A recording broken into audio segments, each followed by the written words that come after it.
ஐயோ மொட்டை வெயிலுங்க, நல்லா எடுக்கவே முடியல. ஒன்று ஒன்றா எடுத்து போட்டு வச்சுருக்கேன். பட் இருந்தாலும் ஆவி பறக்குது. சரி, இது ஆறினோன்னு எடுக்கலான்னு பார்த்தாலும் நமக்கு நாளைக்கு இந்த 50 பீஸுமே நம்ம கொடுத்தாகணும். சுத்தமாக டைமும் கிடையாது. பாருங்க, அப்படியே சுற்றி பாருங்க என்ன வெயில் அடிக்குதுன்னு. என் மூஞ்ச பார்த்தீங்கன்னா இன்னும் ரொம்ப கொடுமையாயிரும். வெயிலில் உட்காந்துருக்கேன், மொட்டை வெயிலில்.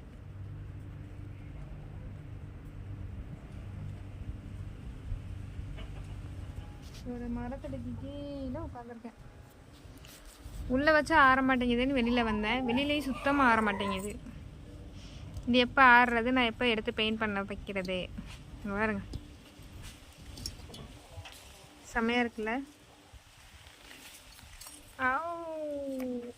நெருப்பாக பறகுது, ஒன்றும் பண்ண முடியாது.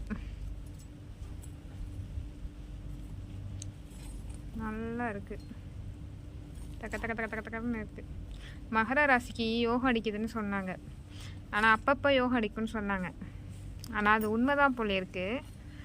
ஆக்சுவலாக வந்துட்டு இந்த ஆர்டர் திடீர்னு வந்த ஆர்டர், அதுவும் 2 டேஸில் ஒர்க்கை முடிக்கணுன்ற வந்த ஆர்டர்.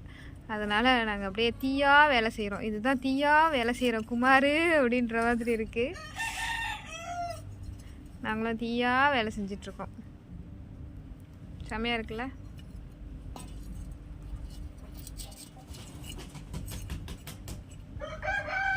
ராப்பகலாக உழைச்சிருக்கோங்க. இதுக்காக ராப்பகலாக உழைச்சிருக்கோம். நைட்டு பண்ணி நைட்டு 11 மணிக்கு தான் ஃபினிஷ்டே ஆச்சு.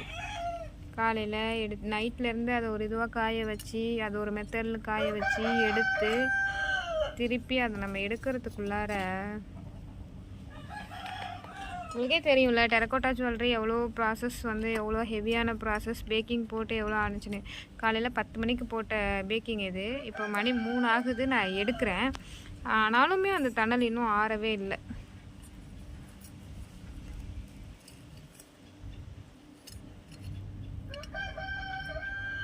பாருங்க, இதில் பாருங்க சர்றன்னு சவுண்டு கேட்கும். கேட்குதா?